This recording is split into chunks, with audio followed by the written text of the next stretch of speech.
Good afternoon.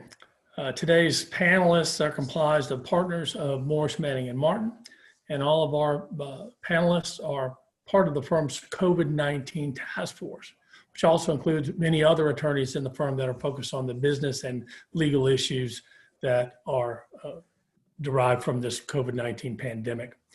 The panelists are Bonnie Rothel, who chairs our risk management and litigation group and has a specialty in real estate finance; Tom Grabowski, who leads our hospitality group; Bruce Smith, who heads our construction group; and the last two members are Matt Sowers and myself, Lee Walker, who neither chair, lead, nor head any group within the firm. But between us, we have about 60 years of commercial real estate experience, and we're happy to be on the panel. Matt's practice focuses on multifamily, industrial, and retail development, acquisition and development, as well as specialty in office, industrial, and retail leasing. My practice is a developer-focused practice that covers a broad range of real estate assets. I do a lot of construction lending from the borrower side, and that's going to be my focus today. The issues that the pandemic has brought about impact operating assets because people aren't open.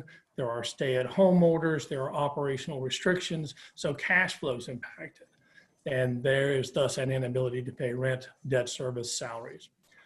In the construction arena, and there's plenty of construction that was ongoing when this started, you often have a construction loan.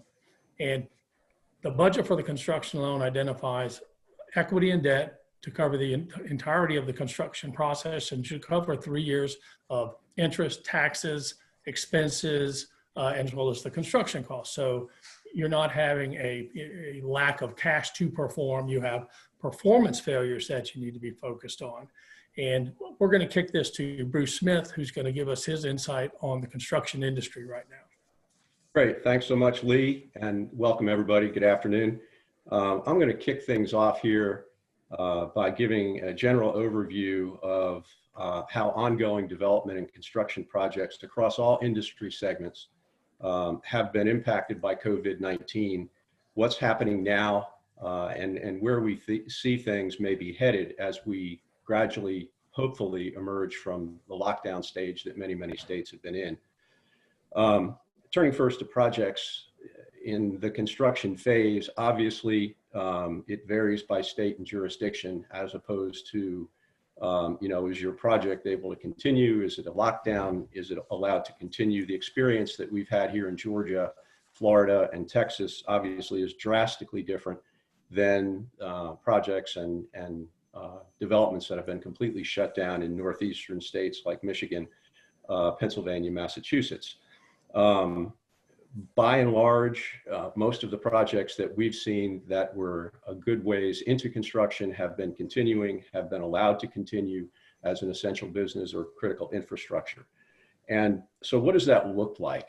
Obviously on projects that are continuing, progress has been slowed due to shortage or unavailability of manpower, required protocols such as social distancing, use of PPE by construction workers, temperature checks that have been instituted on many projects, social distancing requirements, and when a worker tests sick on a project, in most cases the projects need to be shut down for 72 hours, cleaning protocols implemented. So projects are continuing. We are seeing draw applications being funded, some in imaginative ways. In some instances, architects are using drones to gauge completion, or using contractors with GoPro cameras so that status complete during months can be recorded that way and pay applications certified and processed. Lee, for projects that have been shut down or suspended, what construction loan covenants have been implicated and have you been dealing with? Well, cessation of construction is always a default under the loan documents, and these are pretty short time frames, 15 to 30 days. It's a negotiating point. You always want that to be extended by force majeure, so they're typically not tied together at the beginning of a negotiating process, so you got to make sure that you do have some flexibility. so that those time periods are extended. But typically they're going to have a cap on the total number of days that they can be extended. So even if you have flexibility within your loan documents, kind of depending on how long your shutdown or is, you may need to go to your lender for some relief. Okay, yeah, that's great. Thanks, Lee. Turning now to whether your project has been allowed to continue or whether projects have been shut down or suspended. We are dealing with and have been assisting clients with notices that are being sent by contractors or designers for time extensions, cost and fee increases associated with COVID-19 and delays to the construction process. I'd like to ask to poll the audience to see how many of you have projects where these types of notices or these types of claims have been submitted or received, or you're in the process of dealing with.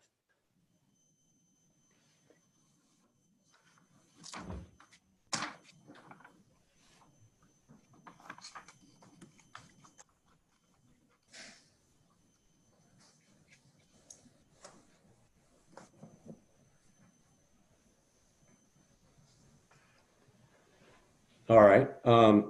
Again, many of the projects across the country that our clients have dealt with are receiving these, and in many instances, they're what I call placeholder notices, where contractors or designers may notify you of an impact or are notifying of an impact, but are unable to quantify the claim. And obviously, there's going to be fallout in dealing with these kind of claims as we hopefully gradually emerge, as we move forward over the next 30, 60, 90 days.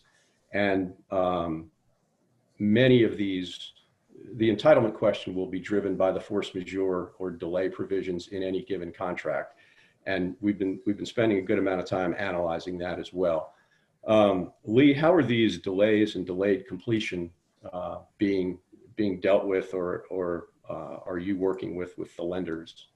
Well, like cessation of construction, there's typically a completion date by which your basic site work, any offsite improvements, and the shell building components of your project need to be complete. So if you're going to have delay, you may be extending the date by which you achieve completion.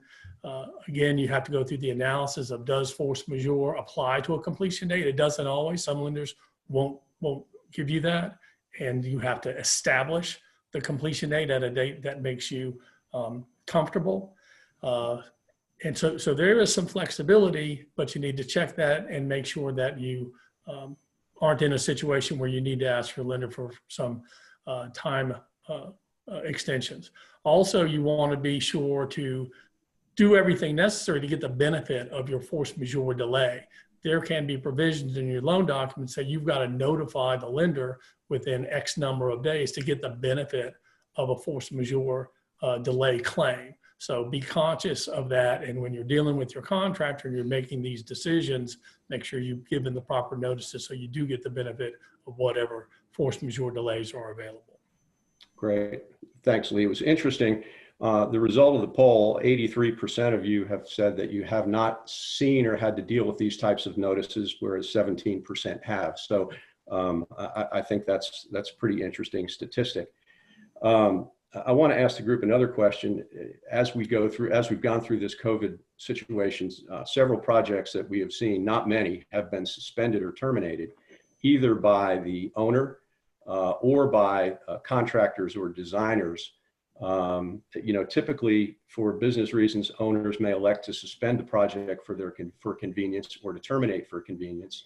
The contractor or designer right to terminate is typically keyed to either non-payment or a shutdown of the project by the authorities having jurisdiction. So the question for the group, do you have a project that has been suspended or terminated by you as an owner or by a contractor or a designer? I'd just be interested in seeing what the result of that is, and then we can share that with the group. Again, we have not seen very many of those situations, but we have seen situations where, for business reasons or other financial concerns, suspensions or terminations have happened. Very quickly, What have we seen? Most projects that have been in the design phase have continued. Most projects, larger projects that have been in the GMP stage, the pricing stage, the active contract negotiation stage, have been suspended or are standing down. Most projects at the RFP stage have also been suspended. And from talking with folks out there in the marketplace, I think this is on the belief that we are, fingers crossed, emerging or starting to emerge from the COVID lockdown, and that these projects are going to look better 30, 60, 90, 120 days from now from a pricing standpoint than they do right now in terms of economic feasibility. I think the belief is that construction pricing, design fees, and the labor market are going to be more favorable once we emerge on the other side. So what's next? Looking at our crystal ball, I think that we will be negotiating and working through these delay and impact claims. Projects will be repriced as material and labor costs fluctuate. There undoubtedly will be an intense renegotiation or negotiation on new construction contracts and design contracts of the force majeure provisions, the delay provisions and termination provisions. In the old days, and I had a call with a client yesterday about a contract that we assisted them in negotiating that was very favorable to the owner. It said in the event of a force majeure delay, which includes epidemic, the contractor gets time, but no money. I think the days of that contract provision in the new market are numbered. And finally, I think that the force majeure negotiation will also have an impact on project pricing. And Lee will talk about this in a minute. To the extent that force majeure provisions are renegotiated and the contractor is entitled to recover both time and money, obviously owners from a financial standpoint need to build that additional cushion or budget in the project contingency costs in the event that, God forbid, we find ourselves in a COVID 21, 22, 23 world. And lastly, there'll be a heightened importance, as Lee has indicated, of coordinating the provisions in your design construction agreements with the requirements in the loan documents. And with that, I'll toss it to Lee for a discussion of that point. Yeah, what we're going to see, I think, coming out of this is a renewed, when you're negotiating your loan documents up front, is a renewed focus on what constitutes force majeure. In loan documents, that definition is typically a lot shorter than you would see in a construction contract development management agreement. Borrowers are going to be a little more emboldened to require that the lender address specifically these things. I've always been a fan of having the force majeure provision include anything that is a force majeure under the construction contract, so that if the lender has a delay, I have a delay. The other things that are going to be focused on is there's typically, like I said, a limit on the number of days.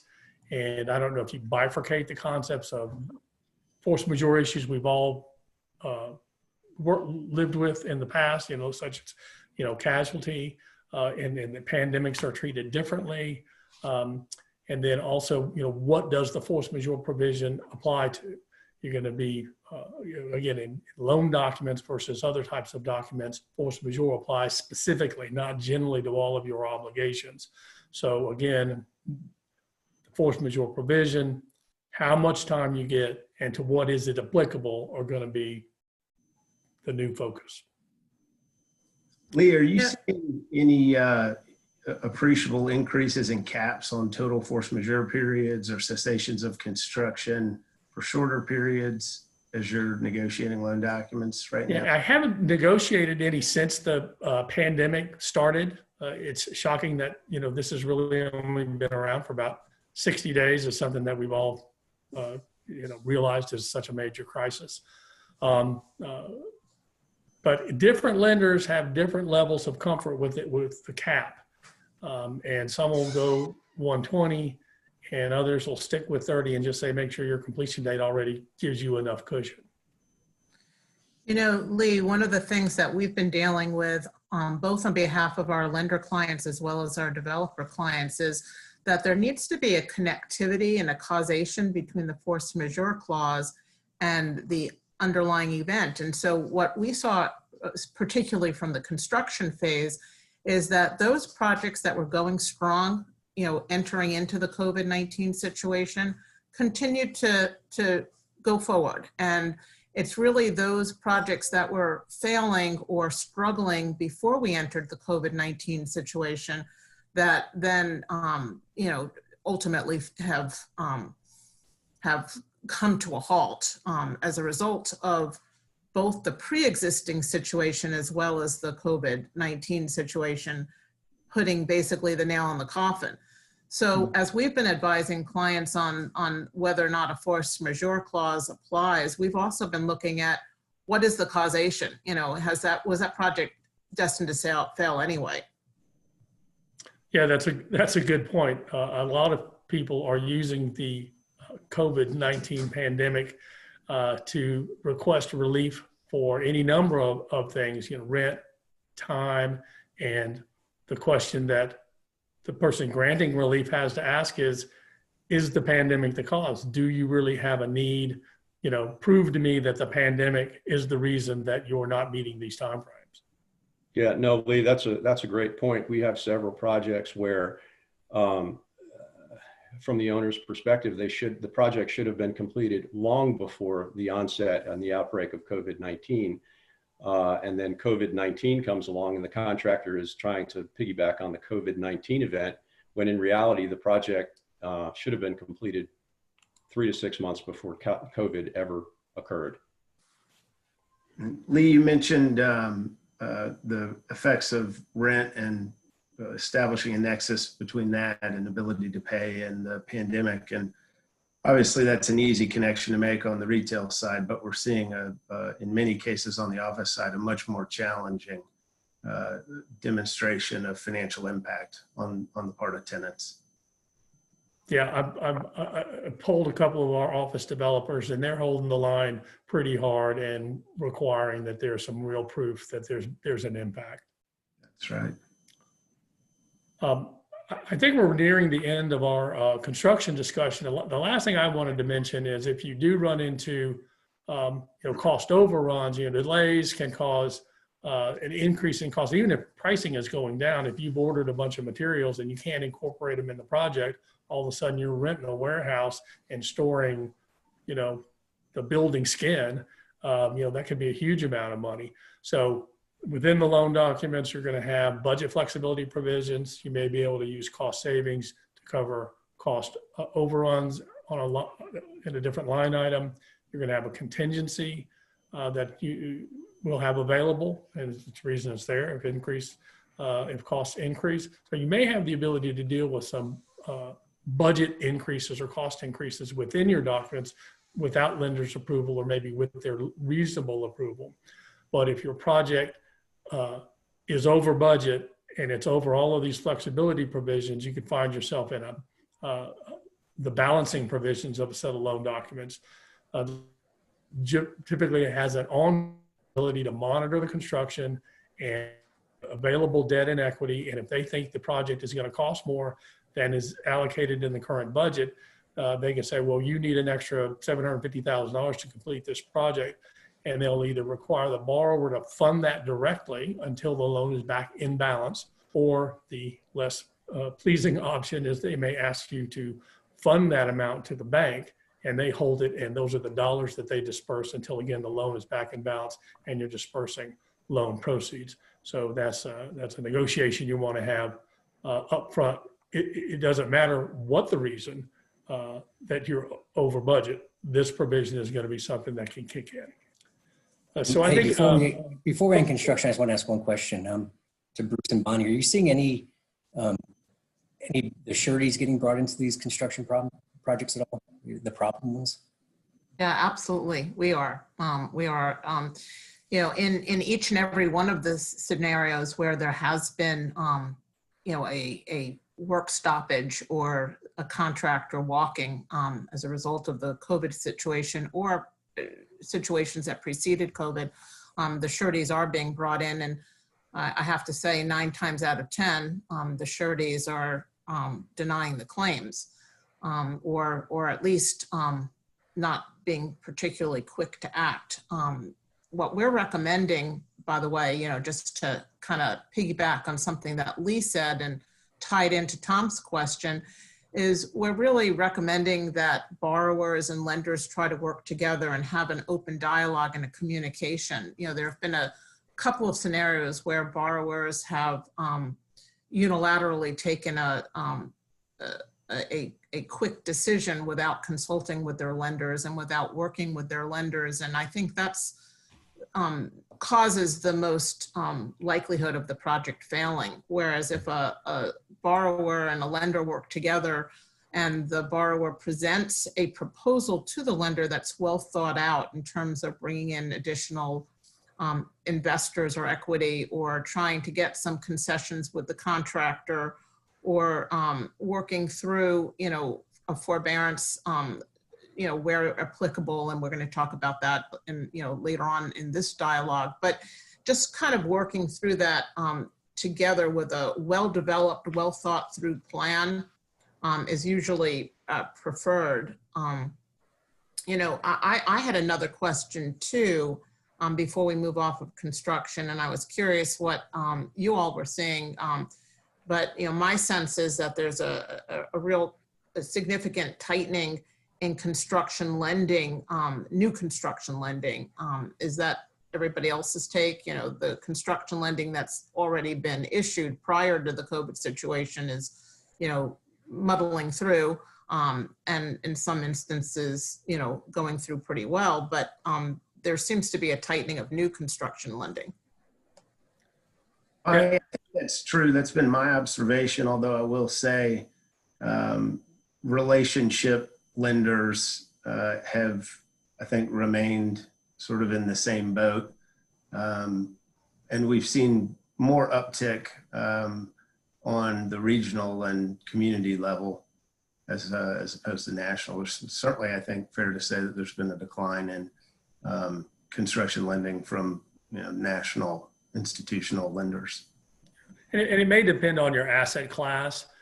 Industrial is still a hot area for development, and the hotel industry is probably suffering significantly from a lack of available financing. So that can play into that as well. Certainly, you're correct.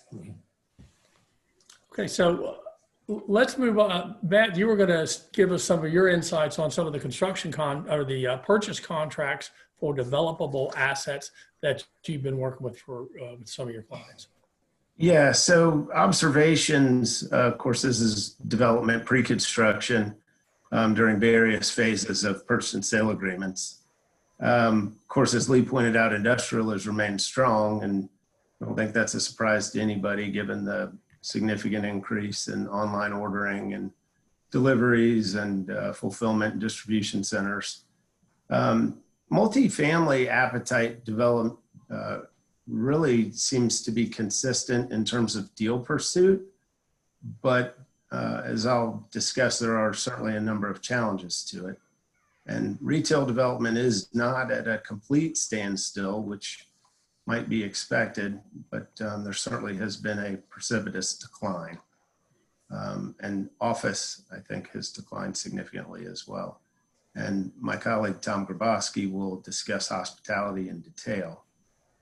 But what we're seeing in purchase and sale agreements, if you're developing an unentitled site or needs to be rezoned, typically have a deal life of 12 to 24 months. And those deals are all more or less within 3 distinct phases. The first being inspection period, which we also should probably call the capital raising period, because no one these days is exiting inspection periods without having the deal capitalized. As is not surprising, developers tend to be fairly reluctant to invest much in pursuit these days, given the uncertainty of the capital markets. So they're trying to get more time from their sellers, and sellers are typically being accommodating. I think, this is a situation that there is sort of a sense of humanity, and people tend to recognize that, hey, we all need to figure out how to make this deal work. It's a problem we're all having to deal with. It's not unique to anyone in particular. So deals that are in inspection periods, they've either been terminated, but I'd say at least 75% are just getting extended to provide more time. And as I said, sellers are fairly cooperative with that. I don't think they see a lot of value in going back to the market at this point. Those deals that are post-inspection period, but during an approvals or an entitlements period or a rezoning, obviously those things tend to take a longer period of time and are generally going to be conditions to closing. So while there is still refundability of deposits subject to fulfillment of those conditions, there's also a higher investment in the deal on the developer side and greater time involved on the seller side. So I think that dynamic is leading a collaborative, I guess, outcome in terms of developers getting more time through obviously no fault of their own. A lot of local jurisdictions have been either not having hearings or meetings or been doing them virtually, but in any event, there have been significant deferrals. So it's just thrown the chronology of the deal off considerably. One thing that we are seeing in connection with extensions of the rezoning entitlements approvals periods is sellers asking for either additional earnest money, release of earnest money, and in some instances increases the purchase price. Of course, as you might guess, increases in purchase price are not, there's not been a lot of success with that given the already uncertain capital markets. That just creates additional obstacles to making deals pencil. Deals that are post entitlements, approvals, rezoning period, et cetera, that are moving toward closing. We've seen several of those close. We've also seen some instances where equity investors have pulled out very late in the game. A lot of national institutional equity investors have been reassessing their entire programs, and that's caused either deals to mostly be delayed, in some instances to terminate. Probably the best thing that you can do on the development side, and obviously the contrary would apply to the sales side, is just to have it's like we've been talking about in every context here, but to have clear and open communication with your sellers and explain just factually, here's where we are, here's what we have invested in the deal to this point, here's why we need more time, here's our revised schedule, we need you to work with us. It doesn't make sense for you to go back to market and hit reset. And first of all, good luck getting your deal signed. But secondly, it's, you're starting the clock over, and in this era of uncertainty, it just, I'm your best bet. So stick with me and we'll get through this and we'll get the deal done. And that, generally seems to be a successful approach. In terms of, as I mentioned, equity market seems to be tighter than the debt market. We are still seeing debt. I guess I've worked on half dozen set of construction documents since the lockdown. And I am seeing lenders be more sympathetic to giving additional time and cushion for construction schedules, expanded definitions of force majeure, larger or longer caps on total force majeure delays, where you might have had 90-day total force majeure delay for a project previously. Now we're seeing 120 to 150 in some cases. And the shorter cessation of construction periods, that might be 30 consecutive days. now we're getting some relief, 45 to 60 days in some instances on those. So I think that, people do seem to be trying to find ways to make their deals work. Bonnie, what are you seeing on the debt side?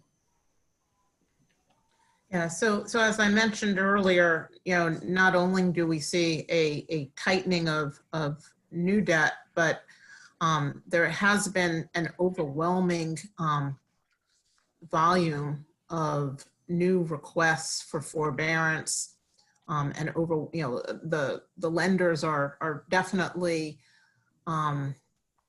struggling to keep up with the volume of requests that are coming in. And that's why one of the reasons I did suggest, when borrowers go in for different types of forbearance requests, they go in well organized with a plan, and not leave it, blanket open-ended requests, for that would make it very easy for a lender to reject it. There's also, certainly been a lot of issues that I've seen with construction projects that have reached completion, but are having trouble getting across the hurdle, with lease up and other transition issues, be it because of permitting issues. Some localities are being slower at issuing permits, and some of the local organizations are actually closed, and they're not doing that. Some of the appraisals and surveys that are required post-construction aren't taking place or are getting pushed back. So there's definitely a lag, if you will, between those projects almost at the finish line and getting them across the finish line. Probably also because of people pulling out on funding, investors pulling out at the last minute, or difficulty getting some of the last items that are needed for projects. We have several projects right now where I've been told that the construction was just about complete, but there's different items missing from the product that were being imported from overseas. And for those instances, the projects are either stalled or needing to transition without those last items, and hopefully they'll come in soon. Okay. I think we want to turn to Tom and Matt, who have much more experience. Like, we're moving on from construction into operating assets. Tom in particular is focused in hospitality, has given him some insights. I'd like to hear from him on how that industry is responding to the COVID-19 situation. Yeah, well, following up on Bonnie's points about lenders, obviously the hospitality industry has been impacted severely, and all our clients are reaching out to lenders and trying to get some relief for a short period of time while they figure out the best way to work through a final solution with that lender. And it's been our experience that the CMBS lenders basically have been a disaster to deal with. They're unclear of what the servicer can do, when it has to go to a special servicer. And a lot of people just want to get some short relief from the servicer and not get into the special because of the additional costs and that are associated with that, with interest rates, and they'll start appraisals and testing and things like that. And so I have not seen a single extension granted with a CMBS lender yet. But with the balance sheet lenders, it's been a different story. They've been very helpful. And people always ask me, like, what are you seeing? What have you seen get granted? So I wrote a few notes down of the things I have been seeing. Basically, a 3-month interest deferral, a 3-month amortization deferral, or even greater on the amortization side. Waiver of FF&E reserves, and that's primarily because the franchisors are enforcing their quality programs at this point. Well, they may be a little bit, but so all these PIPs and things that people are saving up for aren't required at this point, and they can use the FF&E reserves for operations and debt service and and the like. They're also, so I said they're waiving the FF&E reserves and also allowing access to them. The one thing I am seeing is the lenders are very concerned about property taxes. And so before they'll let money out of the FF&E reserves, they generally make you fund up your property tax reserves so they know that that lien won't be forthcoming. The extension tests are getting reduced. The ongoing DCR tests are often waived as long as you're willing to put some type of dividend blocker in and not take distributions in that time. So that's what we've been seeing on the debt side. Another thing that we see a lot of that we've had to deal with is what do you do with the asset when you're only having 2 or 3 people show up at night? And you know, the options are stay open, shutter the asset, or try to find an alternative use. We have found that alternative uses have been almost impossible to make happen. And the reason is not only is it just like shuttering the asset, you have to deal with lenders, franchisors, third-party management companies, getting all these people on board to do it. But generally, it's a governmental entity.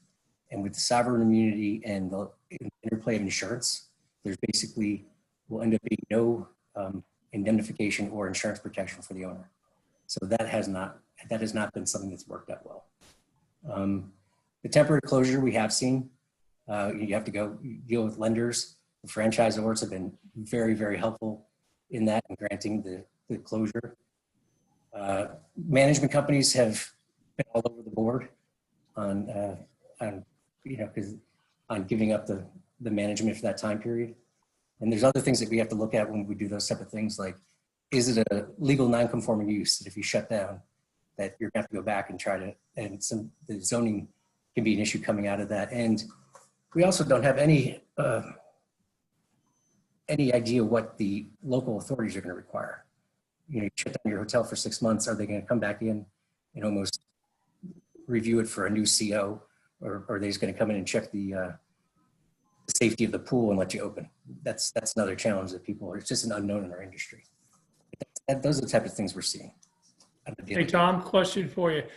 Does the Paycheck Protection Program, loan program, is that a benefit to the hotel owners versus a shutdown of the project? Well, that's interesting because while you have to use 75% of it to pay employees, a lot of people are finding it not nearly as helpful as they thought it would be when they first came out with the program, because essentially you'd be paying people to work when there's no reason for them to be working because there's no guests in the hotel. But yes, a lot of people have accepted the money, kept employees, and that's pretty much the purpose of the program. And but it really isn't. It isn't exactly the way they would want it to work, because I know there's a big lobby right now to move the covered period to the end of the year. So you'll actually be able to then spread that money over a longer period of time and keep people employed longer. And that would be a better result for the hotel companies. Tom, anecdotally, talking with a couple of retail operators, I'm hearing the same thing, that the outcome from their PPP loans is not probably exactly what was intended, in that they're paying workers not to work. Meanwhile, they'd like to allocate a larger share of that to be able to pay rent, because that creates obviously a longer term problem and issue and pressure on their business. I understand that. Matt, what else do you have? Were you involved in this one too? Are you? Yeah, so kind of dovetailing into that, obviously the retail sector's been hit very hard with mandatory closings. Of course, stay-at-home orders are getting relaxed or expiring gradually across the country. Many already have.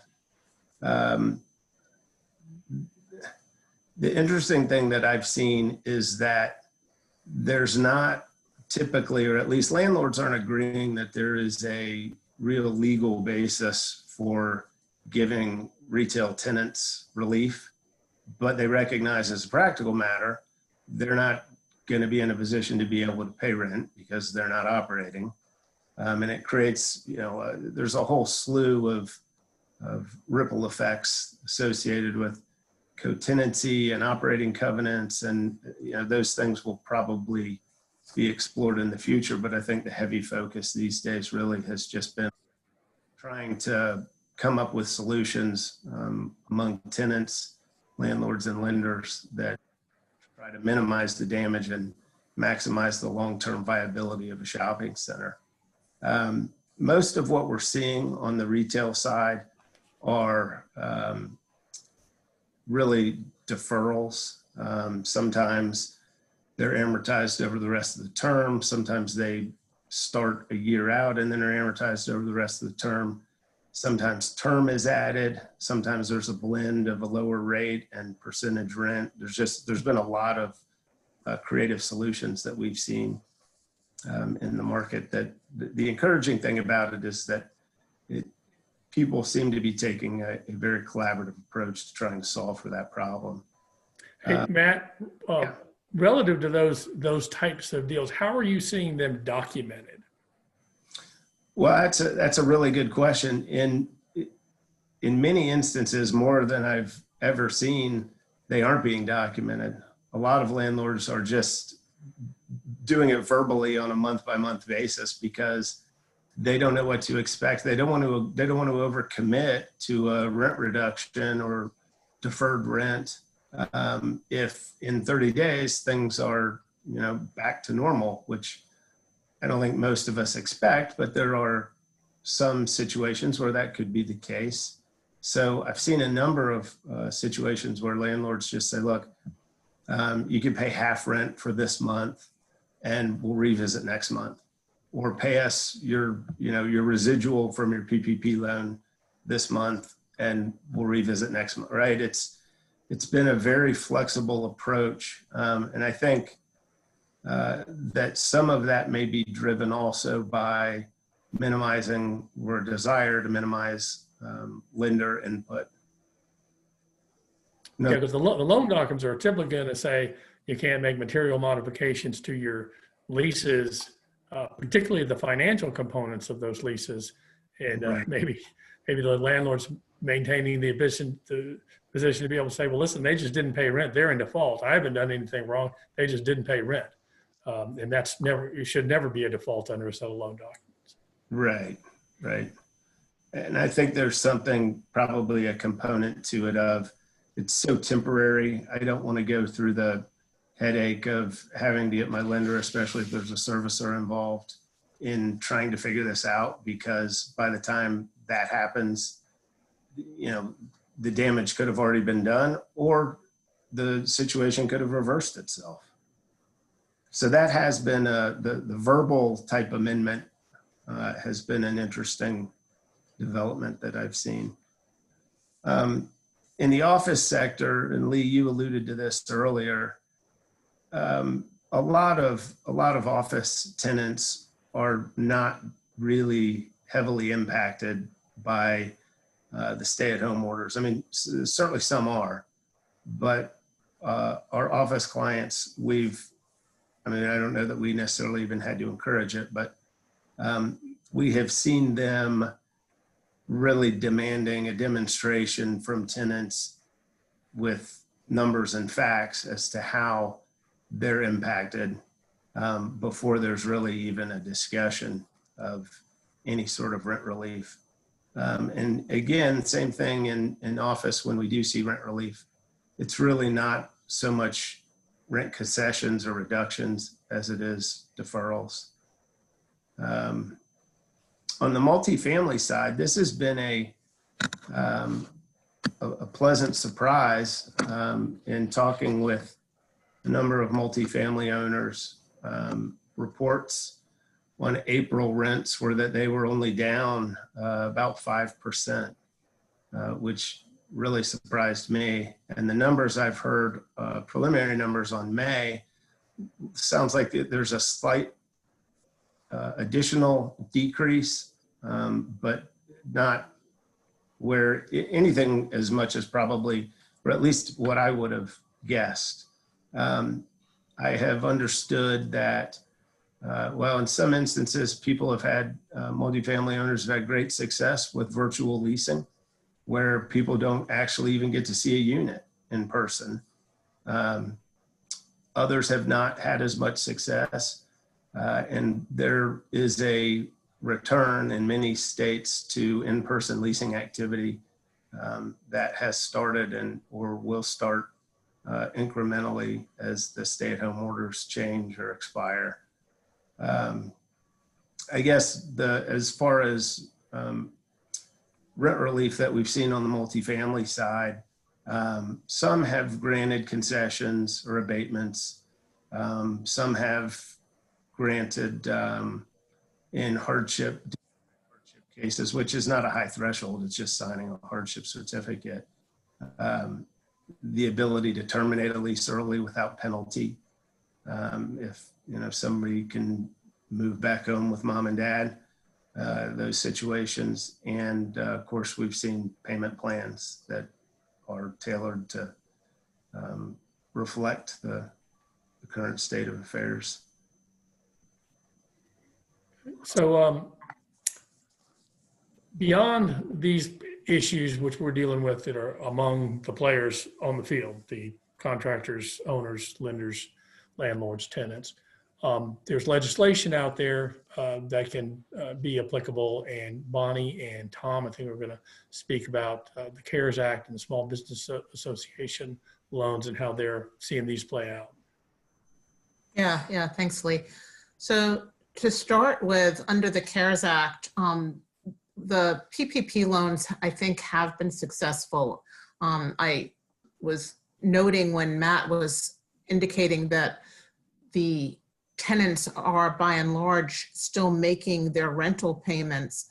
I think that is probably in large part because, at least temporarily, there is money to be had through additional funds that are available through the CARES Act, as well as because of the restrictions right now that many states have on evictions. So that could be why Matt's seeing that there have not been as many rental defaults recently. But under the CARES Act, for those of you who aren't as familiar with it yet, there is, up to $10 million that can be obtained. And for most of those, we have seen that the existing banking relationships are needed to get those loans. Of course, as you may have seen out there, there have also been a number of lawsuits that have been filed against lenders for requiring an existing banking relationship. But there's a reason for the requirement that a lot of the banks have, that there be an existing bank relationship for those funds. And that's because it makes it much easier for the banks to get a comfort level with the prospective borrowers. In order to take advantage of the PPP loans, the business owner does need to have, it's intended for the smaller businesses, 500 employees or less. And we were talking earlier, I think Tom mentioned, the fact that a lot of borrowers, particularly in the hospitality and retail sector, are reluctant to take the PPP loans because 75% of that PPP loan, in order for it to be forgiven, does need to go for payroll. And up to 25% can be used for other purposes such as mortgage interest or rent or utilities. But when you have a retail establishment or a hotel that isn't having clientele at the time, it becomes difficult to spend 75% on employees if the employees don't have anything to do. So I think that's one of the issues with the PPP loan. The other issue with the PPP loan, and I think everybody is waiting for further legislation to know whether or not those funds are in fact going to be forgiven, or what those restrictions are going to be. The program seems to keep changing, and every other week you hear a new guidance being issued about it. So although right now it's understood that the loan will be forgiven if within that time frame, I think it's the 2 months time frame, 75 the 75-25% rule is followed, and those funds are used. That is still up in flux because there's talk about extending that time frame. There's also talk about additional scrutiny that might be made on the borrowers who take those loans as to how those funds are actually used and if the funds were necessary in the first instance. So I think that although the loans are out there, and I think a lot of people are taking advantage of them, a lot of borrowers are also giving the loans back. They're afraid, what will happen. Will they be able to pay it back if in fact it's not forgiven and nobody knows what's going to happen, a few months down the road, if their business will actually remain current and capable of being continued or not. Another issue, I think, for some companies taking the PPP loans is the fact that you have to make a representation that you're not getting other government funding, and that might prohibit the entity from getting additional debt down the road. It also might affect investor requirements. So, we have been advising businesses that are seeking to take the PPP loans to check on their other lending obligations as to whether or not that will have an effect. But Tom, you've been also dealing with the economic injury disaster loans as well, haven't you? We have early on, and that, I believe it came out before the PPP program. Right. It really wasn't workable in the hospitality setting because if you get it to a point where it was over $10,000, I believe, you had to grant security. And so you're basically putting a second mortgage on the hotel, and for those amounts of money to get 50 or 100 grand and try to get lender consent and things like that, it didn't become worth it, and the PPP became much more attractive. But I will say that when I was talking about the hotel loans and things that people are seeking is every client we have seeks a PPP consent, because most loans, all loans that I work on, have limitations on additional indebtedness. And so you can't go sign up for a $6 million PPP loan without lender consent unless you're willing to roll the dice that they're not going to default you on that. And lenders have been very, very accommodating on it, pretty strict on making you agree to use your best faith efforts to get it forgiven and put you in a little box there. So it doesn't become additional indebtedness in the future. But the PPP was much more attractive, but as I said earlier, it was not the perfect cure. And I think yesterday, Bonnie, actually, they came out with some guidance where that if you're under $2 million, there's going to be very little scrutiny of your loan, if any. Yeah. And I think they said they also came out with something along the lines of if they determine that you didn't deserve the loan and you pay it back, there will be no implications. Because a lot of people thought, that even if they made a mistake and thought somehow they could end up in, being prosecuted. And I think the guidance yesterday made it pretty clear that wouldn't happen. So I imagine there'll be more people, if there's any funding left, feeling more comfortable signing those certifications. Yeah, we've had clients who have waited a long time in the queue for the processing of those loans too. So I guess that's the big question. I think the first round of funding went so quickly, and I think the second round of funding also has been exhausted. There's a couple of other areas of relief that have been out there that some of our clients have taken advantage of, and that's another aspect of the CARES Act, which provided for forbearance in a multifamily program where there is, in fact, a hardship resulting from COVID-19, where there's a government backed loan or a government-backed program underlying the housing program. So we've seen that a lot with our FHFA multifamily loans, through Freddie or Fannie, as well as through HUD and the USDA Rural Housing Program. That's an interesting program as well, because it allows up to 3 months of forbearance relief for the borrower. There's very limited criteria other than showing causation, showing that there is an impact that COVID-19 has had on the project. The interesting part, that we are seeing is that the lenders were certainly overwhelmed with a number of requests, and many owners were actually seeking the forbearance protection. But then come May, about 40% of those who sought forbearance actually didn't use it. They made the May payment, which I think is a good sign, that some of the borrowers are able to, and in fact, making those payments despite having obtained the forbearance relief under the CARES Act. There's a number of states that have had interesting moratoriums too, and that's probably impacting the environment. Some of the states have specific forbearance related requirements that I think would be applicable to some of our borrower clients.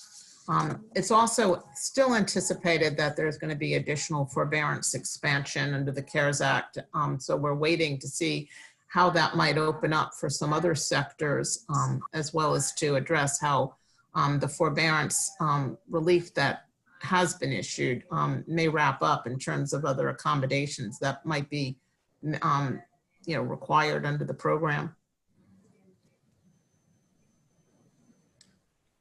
Okay, so at this point of the program, do we just want to, I've got a couple of questions I wanted to ask, and maybe it's kind of a what's next, and maybe some questions from the audience. One question I wanted to ask, and I think, Tom, particularly to your industry, has business interruption insurance been something that hotel owners have made claims under, and have you, what's your experience in that? I think everybody dusted off their policies. A lot of people took a stab at it, and I don't know of anybody who's been able to make a BI claim that was funded under this whole COVID issues. Yeah, certainly that litigated. I've heard snippets of on the news about maybe a class action suit against. I don't know if that would decimate the insurance industry if every business interpreted to include law to the to the COVID pandemic, but that'll be something that'll play out over time. One other question, I mean, as we have all experienced stay-at-home orders and quarantining, and my wife literally has not left the house except to take a walk around the neighborhood for 7-8 weeks now. When we look at the office sector moving forward, do we think the experience of working remotely, and I think, now as opposed to 10 years from now, much more manageable, everybody's much more technically savvy, even somebody as old, able to participate in this program with minimal assistance from the IT department. But how do we see business owners, employees, and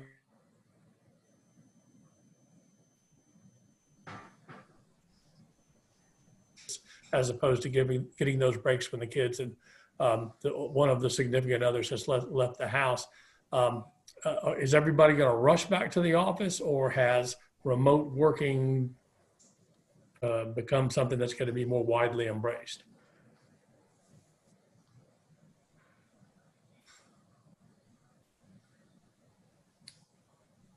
One of the things I'm hearing anecdotally is that some of our project owners are changing their, reconfiguring their space for an idea that when we come back, workspaces are going to look different.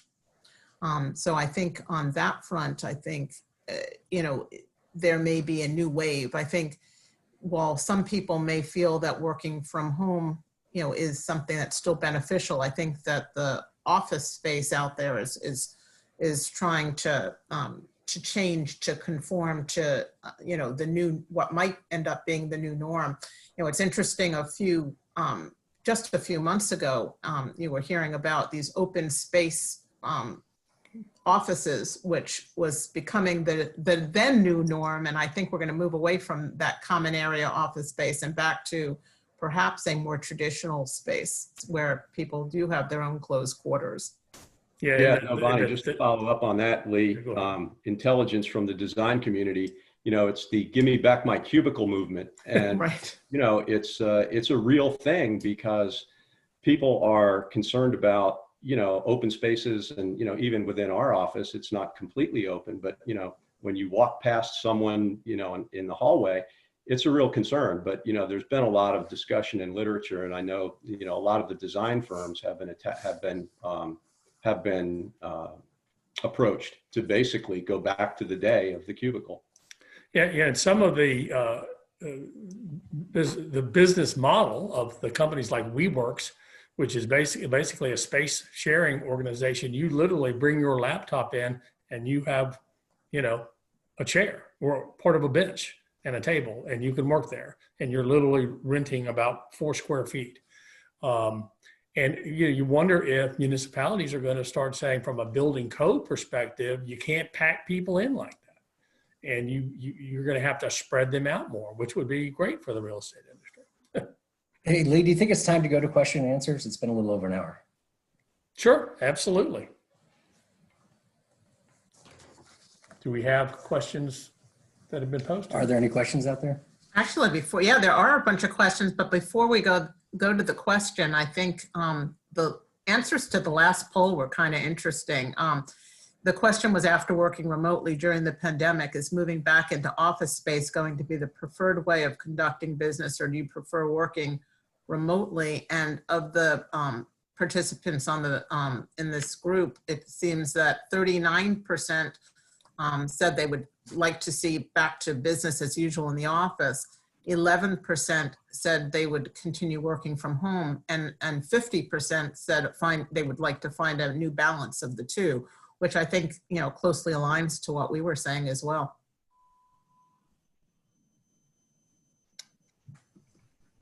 What other questions do we have? So, We've seen a number of covenant busts and calls on personal guarantees. Is there any protection or insurance to purchase available to use in negotiating with a lender? I myself have not, during this period, seen any calls on personal guarantees. Yeah, I don't know of any insurance. I will kind of warn you of written communications, especially with the CMBS lenders coming back to bite you with the SPE covenants and, admitting your failure to inability to pay your debts in writing and things like that. I don't know how a lender wins that recourse, but a lot of times that is a recourse event. So just be very careful when you are sending in your letter saying, we've I all need loan seen relief covenant because I busts. can't pay. Excuse me? I think we've all seen covenant busts, Yeah. but I'm not, Bonnie, are you seeing any calls on guarantees?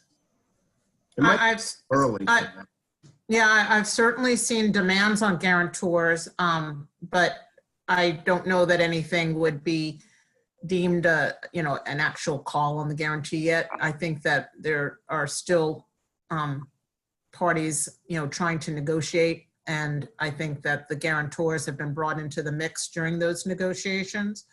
Like I said earlier, I do see, for the most part, a willingness on parties on all sides to try to work through some of the problems and work through some of the issues. But I think the guarantors are going to get brought in. And as a matter of fact, one of the things I was going to address, and I know we're running short on time, is part of what, this wave of the future is going to be, is trying to avoid defaults, after these forbearance periods are over, after the things settle back down, how many of these projects are going to be able to recover, and, whether we're going to be looking at, number one, bankruptcies. There's already anticipated increases in bankruptcies, as well as, significant new litigation that's, already been filed. We've been following litigation on a daily basis, and record numbers of new cases have been filed relating to COVID-19,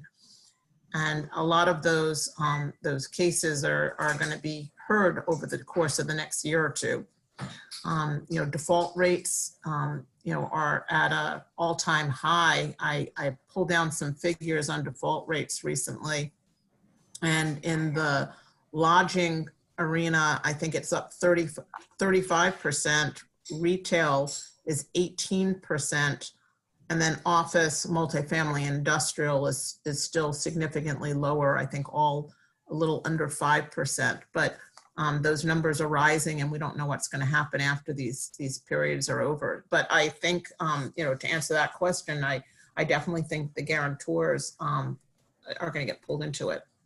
Yeah, just Matt, why don't you get to the next question? But I do want to say that I have heard of insurance products out there that do cover guarantees, but I don't think they cover guarantees that are defaulting or imminently defaulting loans. I don't think you get that insurance at that point, but there has been insurance products out there that would, in a normal origination of a loan, cover a guarantee, but I don't think it would be available when you're in trouble. Yeah, Lee, do you want me to take the next question on construction insurance? Yeah, go right ahead. Yeah, the question was asked, are we aware of any insurance products that will cover delays resulting from pandemic type events? Short answer is no. I mean, your traditional three products that will be implicated during the ongoing construction project. One is professional liability on the part of the design team. That is only triggered for delays caused by negligent acts or omissions of the design team. Obviously, COVID-19 does not fit into that bucket. Then there's CGL coverage, liability coverage during the construction operations, and excess that sits on top of that. Same answer, the coverage there is triggered by negligent acts or omissions by the contractor or subcontractors, and the coverage is limited to bodily injury or property damage caused by the negligence. Again, you can't blame COVID on contractors, no matter how hard you try, so that piece doesn't really apply. And the third building block is builder's risk, which doesn't cover delay damages. That covers damage to the work itself. And, people are trying to make this argument in the business interruption world, but, I think it's a reach. Whether you're building, if it's infected by COVID, does that constitute damage to the work itself? Nobody really knows. But again, I think it's a reach. So that's what I've got on that question. The next question I see is, what do you see happening in about 60 days when most of the forbearance have expired, particularly projects with issues? And think about that. I mean, I take the position that two things. One, the lender actually wants to loan you the money, even though all loan documents, once read, make it seem like they don't. And two, the lender doesn't want to own your project. Even though if you read the loan documents, it seems like they really do. And so if you're dealing with lenders with which you have longstanding relationships, a lot of our clients have construction contracts across the country. They've got multiple lender relationships, and those lenders are excited to loan them money, and they have a track record. And I think there will be more forbearance because there's going to be a long-term view, because we're all going to be here 5 years from now, and you want to be on the list of lenders that this apartment developer calls, or this industrial developer calls, because that's their bread and butter. Again, even though sometimes it seems like it's not. With projects with issues, I guess there's also this distinction between loans that have been securitized, and so you're dealing with a servicer. Tom spoke to that, and relationship lenders, and which is a great term because they care. they care about you and your future business, and the servicer, you don't have a relationship with the servicer. It's like you just don't. They're heartless, soulless beings. Um, but projects with issues, again, Bonnie's mentioned that she's seen more bankruptcies, and so if you have other issues and the pandemic has come along, maybe people will be more sympathetic to you that you mismanaged your project for 2 years, but now you're the beneficiary of the COVID-19 situation. You can blame it on that, and maybe there'll be some more sympathy for you, even though the real tragedy was the way you managed the project the first 18 months. Bonnie, you had any thoughts on that? Yeah, first of all, I think some of my servicer clients would definitely take issue with them being called heartless, because I can tell you they're not. That being said, there is a reason for some of the provisions in the loan documents, and I think that what some of the lenders and servicers are going to be struggling with is the fact that they also have investors and other government program requirements that need to be complied with in order to keep those loans in their portfolio in a performing manner. So, I think you're right. I think they for the most part, the lenders and servicers do want the business, and they do want the repeat business from the borrowers, and they're looking for long-term relationships and long-term repeat borrowers. But where you have the one-offs and the project borrowers who might have been mishandling, or might have had contractors who were mishandling projects, or might have been heading for problems, at the outset, 2 months from now, the foreclosure restrictions are going to be lifted. The courts will be back open. And I do think that, some of these defaults are going to need to be resolved one way or the other. And it might be through further negotiations and additional forbearance relief. But I don't think that the banks or the lenders are there to give away free money either. So I think that they're going to, certainly have to comply with their program requirements in order to give additional forbearance, which, I think under some programs that might be possible. I remember, I have enough gray hair to remember some of the prior go-arounds of this, and I remember the modified workouts of the late 1990s and early 2000s, where programs were restructuring programs came about in order to avoid massive defaults, and hopefully some of those will be looked at as well. Yeah, and Bonnie, one other thing, because I know I am aware of it, but I'll bungle it if I try to make a positive statement. Lenders have a certain amount of flexibility, and that's why you're getting these 90-day deferrals. And if you go beyond that, then a loan becomes a bad debt that has to be listed and reported. Is that correct? And is that going to inhibit future flexibility from the lenders? Yeah. I think that's exactly right. I think that, depending upon which loan program you're working through, there's all sorts of reporting requirements. If you're dealing with a HUD loan, has HUD insurance. So if it's in default for a certain amount of time, absent a government approved forbearance program like what we're dealing with now with the CARES Act, that loan needs to be noticed as a default, and there's strict requirements as to the deadlines to assign those loans to HUD. Likewise, in the FHFA arena, there are deadlines and restrictions, and in the other investor models, the same holds true.